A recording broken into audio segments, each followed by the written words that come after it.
As you can see, I have completed 1/4 of my bookmark, and before I show you how to turn the corner, I just wanted to run through a couple of things that I do.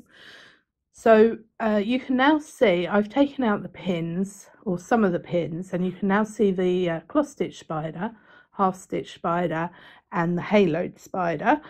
And I did actually go back and close that open pin that some eagle-eyed viewers will have noticed from the last video. I wasn't that far back, so it just made sense to go back. It didn't take me very long to undo it and redo everything. Now, even seasoned lace makers will make mistakes. It's very easy to do, and I always give my students the option of going back and correcting it or carrying on, and I would say the majority of the time they go back and they correct it, but I do give them the option.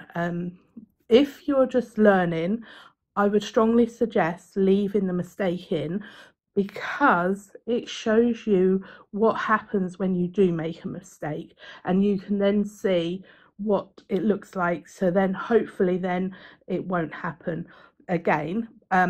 But the other thing that I also say to my students is to get up and look at it down from the top, because I can always spot a mistake because I'm at a different angle to the angle that they're sitting at their lace. So when you're sat down looking at your lace, you're looking along your lace, you're not actually looking down it. So I would strongly suggest standing up and taking a break, because it then makes you move, but also to look right down and every so often just give it a good check. The other thing that I have done is that I have pushed my pins down and taken some out.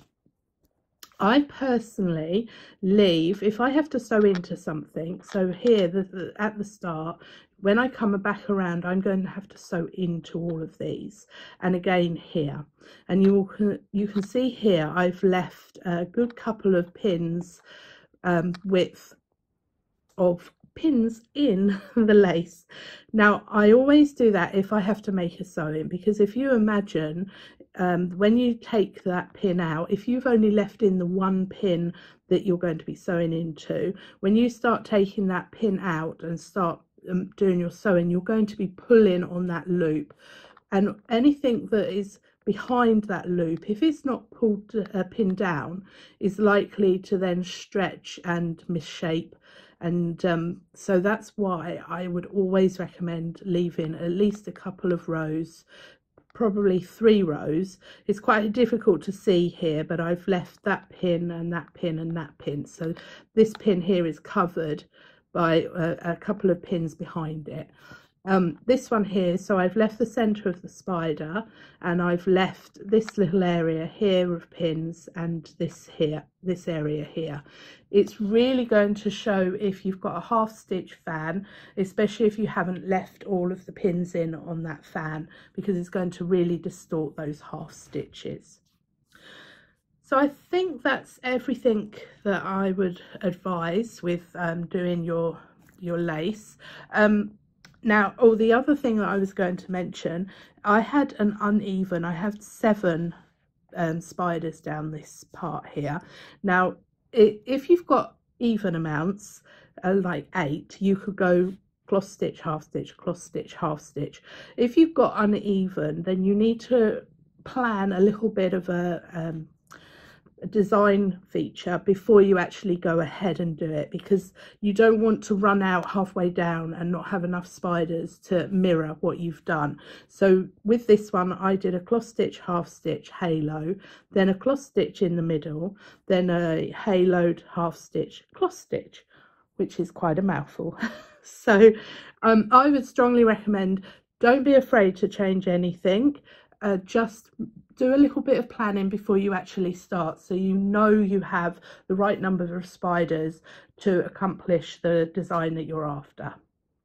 So I'm just going to move my pillow, and then I will show you how to turn the corner, and we'll go around the bend.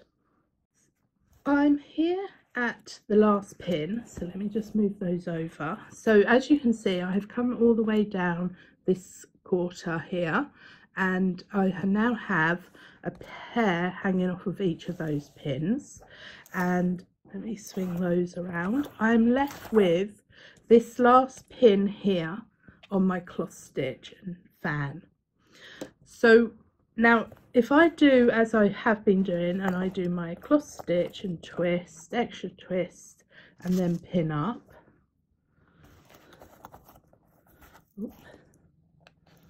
That's it.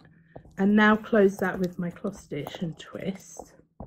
When I come round the corner, because I don't work, when you come around the corner and you reach this pin here, you don't work another cloth stitch and twist.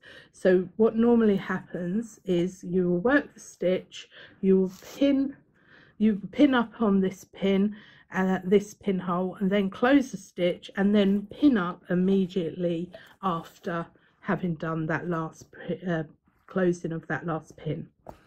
So what would happen now is you would need to close this pin here, and if I close it in a cloth stitch and twist, my next pinhole following my zigzag line is over here, which would then take in this pair here. But what would happen is that this white becomes my worker, and I will suddenly have a white fan as opposed to the red that I've got there. Now that's fine, because you might want that as a design feature, and that's perfectly fine. There's no rule that it says you have to have the same coloured worker all the way round. If you've got an even number of fans, you could actually go red, white, or whatever colour you're using. But if you want to continue with your red worker, you will need to do the stitch slightly differently. So it's all about, at this point, manipulating the threads so that they go where you want them to go. And we know that if we do a half stitch, so instead of doing the cloth stitch on this very last one, I need to take that one out. Right, let's start again. Okay, so this is my last pin, and I want to continue using my red on the next fan down. So at your last pin, instead of doing your cloth stitch and twist, you're actually going to do a half stitch. You're then going to pin up, close it with a half stitch, then you pin immediately up on the next one down, and then you can do a cloth stitch and twist, and there is your worker in the position ready to go off and do your next fan. So I just need to turn my pillow around, and then I will show you how to do your next fan. I have turned my pillow around so that I am now working down this little edge here. So it's literally going to consist of a fan, a spider and a fan.